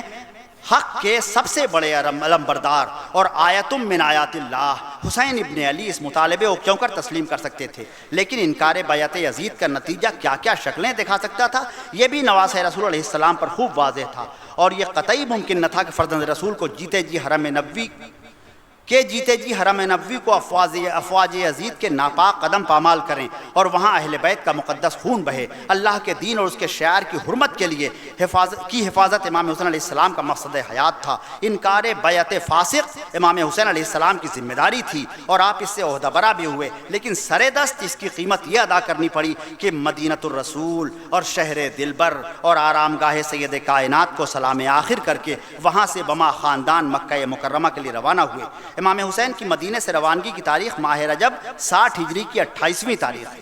مکہ مکرمہ بھی فرزند رسول کو چین کے لمحات گزارنے کا موقع نہیں ملا۔ مطالبہ بیعت شدت اختیار کرتا رہا، اور جو خطرہ مدینۃ الرسول میں قیام ترک کرنے کا باعث تھا، یعنی حرم نبوی کی حرمت، وہی خطرہ مکہ شریف میں بھی بڑھنے لگا، اس لیے کہ یزید ہر قیمت پر اپنی حکومت اور اپنے اقتدار پر خانوادہ رسالت سے مہر تسلیم لگوانا چاہتا تھا۔ وہ جانتا تھا کہ جب تک بیت الشرف اس کی حکومت پر پسندیدگی کی مہر نہ لگائے، اس کو عرب میں کوئی اہمیت نہیں دی جائے گی۔ امام حسین کی موجودگی اس کے اقتدار کے استحکام کی راہ میں سب سے بڑی رکاوٹ تھی، جسے دور کرنے کے دو ہی راستے تھے، یا تو امام حسین میں رفقا بیعت یزید کر لیں، یا پھر انہیں میں رفقا ختم کر دیا جائے۔ اول ذکر یوں ممکن نہ تھا کہ بقول محمد علی جوہر امام حسین کا پیغام ہی یہ تھا، چڑھ جائے کٹ کے سر تیرا نیزے کی نوک پر، لیکن تو فاسقوں کی اطاعت نہ کر قبول۔ اور ثانی الذکر کا خطرہ ہر لمحہ بڑھتا جا رہا تھا۔ ادھر یزید کی عیاشیاں اور دین سے دوریاں بڑھتی جا رہی تھیں،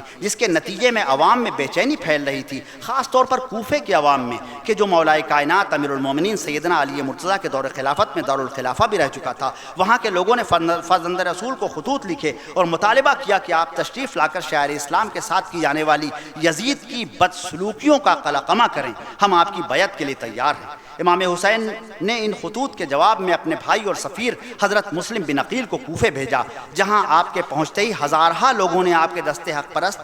پر امام حسین علیہ السلام کی بیعت کی۔ اس کی خبر ملتے ہی یزید نے گورنر کوفہ حضرت نعمان بن بشیر کو معزول کر کے ایک سفاک، بے رحم اور ظالم شخص عبید اللہ ابن زیاد کو گورنر بنایا۔ عبید اللہ ابن زیاد کون ہے؟ اصل میں یہ جو اسلام دشمنی ہے، اسلام دشمنی محدود ہو کے خانوادہ رسالت یعنی بنی ہاشم کی دشمنی، بنی امیہ کے ذریعے بنی ہاشم کی دشمنی میں آ گئی تھی۔ ابو سفیان کا ذکر میں اس سے پہلے کر چکا ہوں۔ ابو سفیان نے اپنے زمانے کفر میں زنا کیا، اور اس زنا سے ایک بیٹا تولد ہوا، جو اب سارا عرب جانتا تھا کہ زیاد یعنی عبید اللہ ابن زیاد کا باپ جو ہے یہ ابو سفیان کا ولد الزنا ہے۔ اس میں بھی کوئی پردے کی چھپی ہوئی بات نہیں ہے۔ دلچسپ بات یہ ہے کہ سیاسی مقاصد کے لیے جس طرح سیدنا عثمان ذو النورین رضی اللہ تعالی عنہ کے خون آلود کرتے اور انگشت ہائے مبارک کو لے کے پورے عرب میں ایک میسج دیا گیا کہ ہم قصاص عثمان لینا چاہتے ہیں، اسی طرح زیاد کا رجحان مولا کائنات امیر المومنین سیدنا علی بن ابی طالب کی طرف تھا، تو اس بات پر گواہی لی گئی، عجیب و غریب بات ہے، اس بات پر گواہی لی گئی کہ ہمارے باپ کا ولد الزنا ہے کہ نہیں۔ 1000 لوگ موجود تھے، سب نے گواہی دی کہ ہاں ہے، تو کہا یہ ہمارا بھائی ہے، اور اس کے بعد اس کی منہ بھرائی اس طرح کی گئی کہ سرکاری خزانے کو اس کے لیے کھول دیا گیا۔ نتیجہ یہ عبید اللہ ابن زیاد جیسا سفاک اور ظالم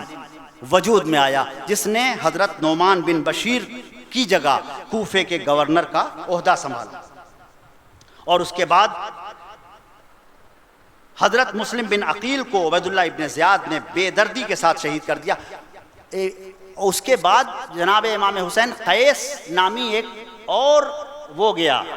عجیب و غریب، مطلب آپ دیکھیں کوفہ جو امیر المومنین سیدنا علی بن ابی طالب کا دارالخلافہ ہے، کوفہ جس میں صاحبان ایمان رہتے ہیں، اس کوفے کا گورنر امام حسین کے قاصد کو گرفتار کر کے بلواتا ہے۔ حضرت مسلم بن عقیل کی شہادت کے فوراً بعد کا یہ واقعہ، قیس نامی وہ قاصد ہیں، قیس کو بلاتا ہے اور کہتا ہے کہ میری چھت پر کھڑے ہو جاؤ، اور اس چھت سے معاذ اللہ معاذ اللہ معاذ اللہ، تاریخ میں یہ الفاظ اس کتاب میں لکھے ہوئے ہیں اور موجود ہیں کہ کذاب ابن کذاب پر سب و شتم کرو، معاذ اللہ معاذ اللہ۔ کذاب امام حسین علیہ السلام کو کہہ رہا ہے، دنیا کے سب سے بڑے سچے کے آغوش کا تربیت یافتہ، جنتی عورتوں کی سردار، سید النساء العالمین فی الجنہ کا بیٹا، جنت کے جوانوں کا سردار، اللہ کے سچے رسول کی حدیثیں موجود ہیں، ان کے بارے میں کہہ رہا ہے کذاب ابن کذاب، مولا کائنات امیر المومنین سیدنا علی بن ابی طالب کو کذاب کہہ رہا ہے، معاذ اللہ معاذ اللہ۔ کہا اس پر سب و شتم کرو۔ وہ کھڑا ہوا، قیس صاحب ایمان تھا، مجاہد تھا، اسلام پسند تھا، اہل بیت کا محب تھا، کھڑا ہوا اور اس نے کہا الحمدللہ رب العالمین والعاقبۃ للمتقین والصلاۃ والسلام علی سید المرسلین، اور اس کے بعد فضائل اہل بیت بیان کیے۔ جرم اس قصر العمارہ کے سر سے اسے، چھت سے اسے نیچے پھینک دیا گیا، اور ہڈیاں چور ہو گئیں، اور جب وہ زخموں سے تڑپنے لگے تو ایک شقی اور بڑھا، اور اس نے کہا میں اس کی زحمت تمام کیے جاتا ہوں، اور اس نے قاصد امام حسین کو ذبح کر دیا۔ دنیا کی تاریخ میں جتنے ظالم اور سفاک اور جابر گزرے ہیں، ان میں سے بہت کم ایسے ہیں جنہوں نے قاصد کو ذبح کیا ہو۔ عبید اللہ ابن زیاد اس جرم میں بھی سب کا لیڈر اور قائد ہے، جسے جناب رسول کریم صلی اللہ علیہ وسلم سے کسی نے امرؤ القیس کے بارے میں پوچھا تھا، تو آپ نے اس کے لیے فرمایا تھا اشعر الشعراء وقائدہم الی النار۔ تو یہ قائدہم الی النار کے جو سلسلہ ہے، اس میں ایک سلسلہ عبید اللہ ابن زیاد کا، اللہ کی لعنت ہو اس پر اور اس کے احزاب اور آوان اور انصار۔ مکہ شریف سے امام حسین علیہ السلام روانہ ہو چکے تھے، آپ کے ساتھ خواتین، اعزاء، خاندان اہل بیت کے معصوم بچے اور آپ کے آوان و انصار تھے۔ راستے میں جگہ جگہ لوگ آپ کے قافلے کے ساتھ ہو جاتے، اور اس امید پر کہ امام حسین اقتدار پر قبضہ کرنے جا رہے ہیں تو اس کا فائدہ انہیں بھی حاصل ہو۔ ایسے ہر مرحلے پر امام حسین بار بار خطبہ ارشاد فرماتے اور بعد از حمد و صلات فرماتے کہ لوگوں، میں اللہ کے دین کے استحکام و قیام اور فسق و فجور کا قلقمہ کرنے کے لیے نکلا ہوں۔ اس راہ میں جو چیز مطلوب و مقصود ہوتی ہے وہ شہادت ہے، اس لیے یہ بالکل نہ سمجھا جائے کہ اس سفر کا مقصد دنیاوی اقتدار حاصل کرنا ہے۔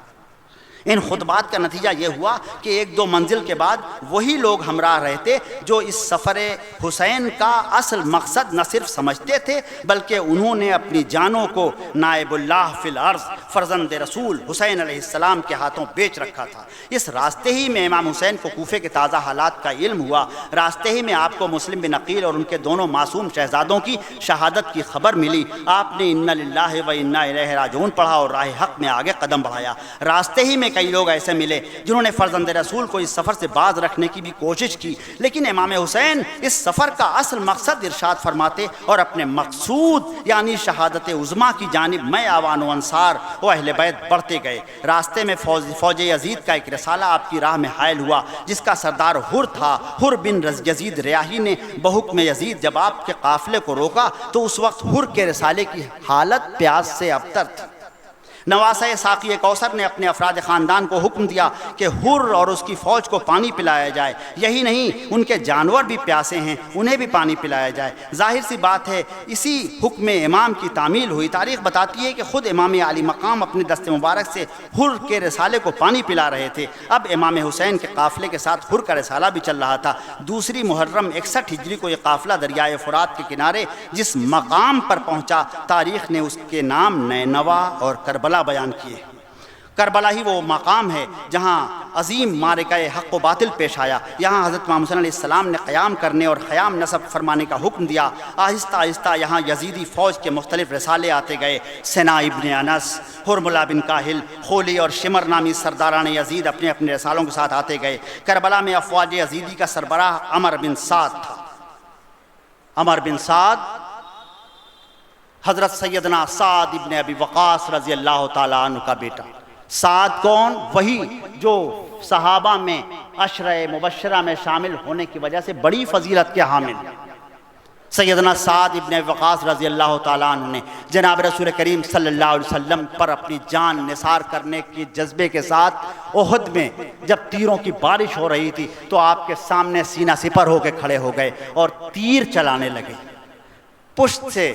دست شفقت رحمت للعالمین شانے پر آیا اور ارشاد فرمایا، عجیب و غریب ارشاد ہے، فرمایا عید یا سعد فدا کا امی وابی، سعد تیر چلا تجھ پر میرے ماں باپ فدا۔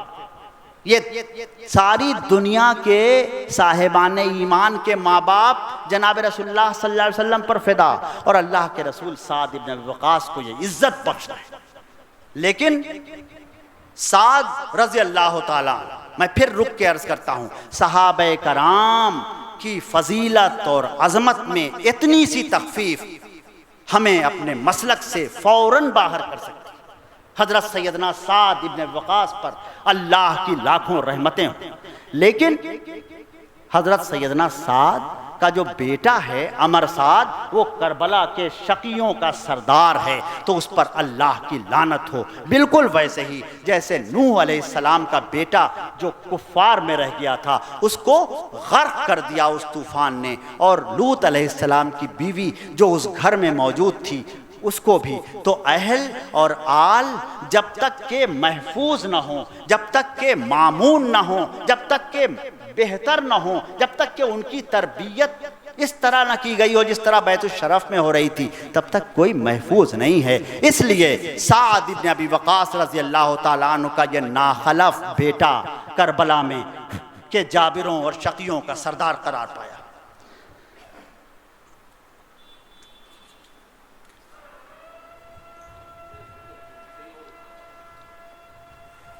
یہ سب سرداران یزید شقاوت و سفاکی میں ایک سے بڑھ کر ایک تھے۔ اس پر مستزاد ان کو یزید اور عبید اللہ ابن زیاد کی طرف سے ہر طرح کی سختی کی اجازت اور بغض اہل بیت کی ان کی عادت تھی، جس نے سب سے پہلے طریقہ صفین کو اس طرح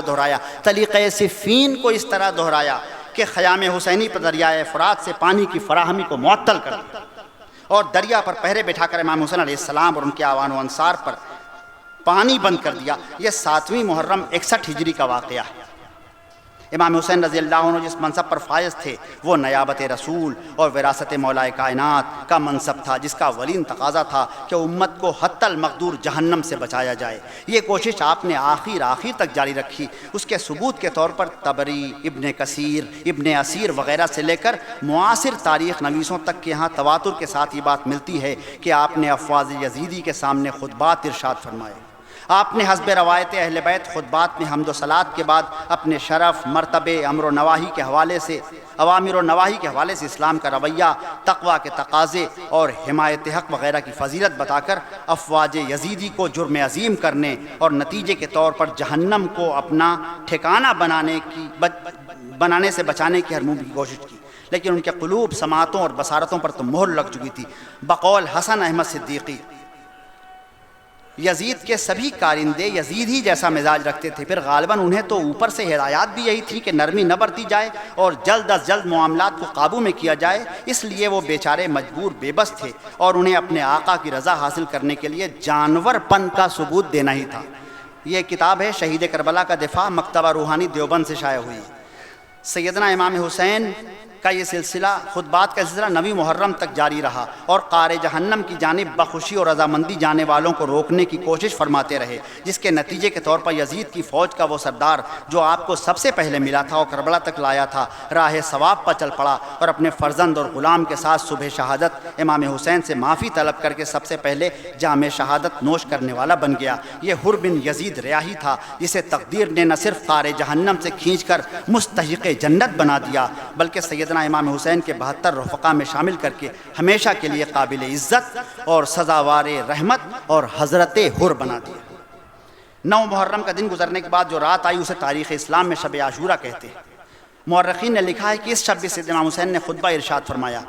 لیکن وہ خطبہ اہل جہنم اور دشمنان حق کے سامنے نہیں بلکہ حامیان حق، خواہش مندان لا الہ شہادت اور اسیران محبت خاندان رسالت کے سامنے ارشاد فرمایا۔ امام نے فرمایا کہ یزید کی فوج صرف ان سے مطالبہ بیعت کر رہی ہے جس کے انکار پر ان کا سر قلم کرنا چاہتی ہے، ان کے آوان و انصار کا نہیں۔ آپ نے یہ بھی فرمایا کہ میں تمہاری گردنوں سے اپنی بیعت اٹھاتا ہوں، مجھے ذرا ناگوار نہیں لگے گا اس مجمع سے جو واپس جانا چاہے جا سکتا ہے۔ روایت تو یہاں تک ہے کہ آپ نے چراغ گل کر کے اندھیرا کر دیا کہ جانے والوں کو شرمندگی نہ ہو، لیکن جب کچھ دیر بعد چراغ دوبارہ روشن ہوا تو فرزند رسول کی نگاہوں نے دیکھا کہ مجمع ویسے ہی بیٹھا ہوا ہے اور زبان بے زبانی سے کہہ رہا ہے کہ ابن رسول اللہ، آپ کی رفاقت میں سفر حیات کا یہ مرحلہ طے کرنے اور جام شہادت نوش کرنے کے نتائج سب پر روشن ہو چکے ہیں۔ آپ کی تعلیمات نے نفوس کو نفس مطمئنہ کے منصب پر فائز کر دیا۔ اب یہاں کی فانی زندگی ہو یا وہاں کی باقی زندگی، سب آپ ہی کے قدموں میں بسر ہوگی۔ رضی اللہ عنہم ورضوا عنہ ذالک لمن خشی ربہ۔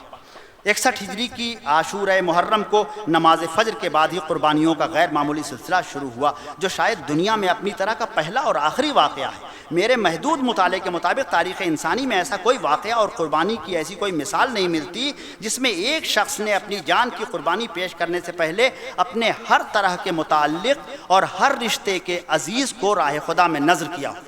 کربلا میں صبح عاشور سے عصر عاشور تک امام حسین علیہ جدہ و علیہ السلام نے کارنامہ انجام دیا۔ تاریخ نے صرف خاندان ہاشم کے بنی ہاشم کے 18 افراد کے نام کربلا کی شہداء کی فہرست اپنے دامن میں رکھے ہیں جن میں بطور خاص اولاد جناب ابو طالب 100% موجود ہے۔ مولا کائنات سیدنا علی مرتضیٰ کہ حضرت امام حسین و عباس سمیت 7 بیٹے، حضرت امام حسین کے 3 بیٹے، امام حسن کے 1 یا 2 بیٹے، حضرت عقیل ابن ابی طالب کے 2 بیٹے، عبداللہ بن جعفر بن عقیل بن ابو طالب کے 2 بیٹے، مسلم بن عقیل کے 2 بیٹے شامل ہیں۔ اس کے علاوہ آوان و انصار اور غلامان امام حسین علیہ السلام باری باری سے اپنی جانوں کا نذرانہ بارگاہ احدیت میں پیش کرتے رہے۔ اور آخر میں سیدنا امام حسین شہید کربلا علیہ السلام کی شہادت کا اندوہناک واقعہ پیش آیا۔ مفتوح کے خاتمے کے بعد فاتح اور وہ فاتح جو کسی ضابطۂ اخلاق کا پابند نہ ہو کیا کیا کر سکتا ہے، اس کی تفصیل کے لیے کتب تاریخ میں فاتحین کے کارناموں کی داستانیں انسانیت کو شرمندہ کرنے کے لیے موجود ہیں۔ ان فاتحین نے بھی وہی سب کیا جو ایک جابر، سفاک اور ظالم بادشاہ کے فوجی کرتے۔ سید اہل بیت، عابد بیمار، سید الساجدین، امام زین العابدین علی جدہ علیہ السلام اور عصمت ماپ خواتین کو رسن بستہ کیا، بغیر کجاوے کے اونٹوں پر سوار کیا اور شہداء و سید الشہداء کے سر نیزوں پر لے کر اپنے امیر کی خوشنودی کے لیے کوفہ و دمشق کی جانب روانہ ہوئے۔ خوشنودی رب کے لیے اپنی جانوں کا نذرانہ پیش کرنے والے شہداء کے سر نیزوں پر بلند ہو کر بھی دعوت حق و صداقت دے رہے تھے اور مظلوم افراد خاندان رسالت اپنے انداز و اطوار سے ان کے سچے وارث اور دین متین کو ساری دنیا تک اس کی اصل شکل میں پہنچانے کے سب سے بڑے ذمہ دار حصار ظلم و ستم میں بھی نظر آ رہے تھے۔ امام حسین علیہ السلام کے 72 رفقا جنہوں نے کربلا میں اپنا نذرانہ جان دین متین کی بقا اور حفاظت کے لیے بارگاہ بے نیاز میں پیش کیا، اللہ کی لاکھوں رحمتیں ہوں اور لاکھوں سلام ہوں ان پر۔ واقع کربلا کے اصل مجرمین یزید و ابن زیاد، شمر، خولی، حسین بن نمیر، حرملہ بن کاہل وغیرہ وغیرہ اس روز سے تا یوم الدین مستحق لعنت قرار پائے۔ اس روز شدید کے بعد ہی کوئی ایسا لمحہ گزرا ہو کہ جس میں ان اشقیاء پر لعنت نہ بھیجی گئی ہو۔ ان میں سے ہر نام امت میں گالی سے زیادہ ناگوار یا کم از کم گالی کے مترادف تو بن ہی گیا۔ کوئی بچہ پیدا ہو، آپ اسے کہیے بھیا شمر نام رکھ لو، تو پھر وہ آپ کو مارنے کو دوڑے گا۔ کیوں؟ اس لیے کہ یہ جو عمل فاجعہ، یہ جو خطرناک جرم کیا ہے شمر نے اور خولی نے اور یزید کے آوان و انصار نے، وہ رہتی دنیا تک ان کو مستحق لعنت بنائے رہے۔ آخر میں صرف مجھے یہ عرض کرنا ہے کہ امام حسین شہید کربلا علیہ السلام نے اپنے خون کی قربانی پیش کر کے امت کو ایک پیغام دیا، اور پیغام یہ تھا کہ حمایت حق میں آخری حد یعنی اپنی زندگی اپنی جانوں سے گزر جانا جو ہے یہی سب سے بڑا کارنامہ ہے، اور فاسق کی اطاعت نہیں کرنا چاہیے۔ اب ان لوگوں کی عقل پر پتھر پڑ گئے ہیں، اور اللہ ان سے سمجھے جو ایک فاسق، ایک فاجر، ایک زانی، ایک شرابی، ایک نجس جانوروں کے ساتھ رہنے والے کو رضی اللہ عنہ اور رحمت اللہ علیہ کہتا ہے۔ یزید مستحق لعنت ہے۔ ابھی تو میں نے وہ مقدمات چھوڑ دیے جس میں یزید نے امام حسین علیہ السلام کے سر مبارک کے ساتھ جو گستاخی کی ہے، یا یزید نے اس موقع پر جو اشعار پڑھے ہیں، ان اشعار میں اس نے صاف کہا ہے کہ ہم نے بدر کا بدلہ لے لیا۔ آپ سوچیں، یہ خباثت باطن نہیں تو اور کیا ہے؟ عتبہ، شیبہ اور امیہ بن خلف اور دوسرے جو ان کے اعزا تھے جو جہنم رسید ہوئے بدر میں، ان کا بدلہ کون لے رہا ہے؟ ان کا ناخلف پوتا۔ کس سے لے رہا ہے؟ کائنات کی سب سے محترم ہستی اور کائنات کے اشرف ترین ہستی جناب سید الشہداء امام حسین شہید کربلا علیہ السلام سے۔ تو حسینیت ہمیشہ زندہ باد اور یزیدیت ہمیشہ مرد آباد۔ اللہ کی رحمت ہو حسین ابن علی پر، اور اللہ کی لعنت ہو یزید اور اس کے تمام آوان و انصار پر۔ یہ میں لعنت یزید کیوں، یہاں بیٹھے ہوئے بہت سارے لوگ ہیں جو خود کو قادری کہنے میں فخر محسوس کرتے ہیں، ہم بھی قادری ہیں الحمدللہ، اور سیدنا عبد القادر جیلانی سرکار غوث العظم رضی اللہ تعالیٰ عنہ جس فقہی مسلک پر تھے وہ امام احمد حنبل کا مسلک تھا، اور امام احمد حنبل نے اہتمام سے یزید پر لعنت اور یزید پر لعنت کو درست ٹھہرایا ہے۔ تو اگر ہم قادری ہیں تو اتنا سا تعلق تو ہمارا امام احمد حنبل سے ہے کہ کم سے کم جب محرم آئے تو یزید پر اور اس کے آوان و انصار پر اور اس کے احزاب پر اور ان تمام فوجیوں پر جنہوں نے کربلا میں اہل بیت کی توہین کی ہے ان پر لعنت بھیجیں۔ اور اہل بیت کی توہین کرنا بالکل چاند پر تھوکنے کے مصداق ہے کہ وہ تھوک واپس ان پر آتا ہے۔ اس طرح قیامت تک کے لیے امام حسین علیہ السلام نے اپنے خون کی قربانی پیش کر کے اپنے آپ کو سربلند کر لیا اور تمام دشمنان اسلام کو ذلیل و رسوا کر دیا۔ وآخر دعوانا الحمدللہ رب العالمین۔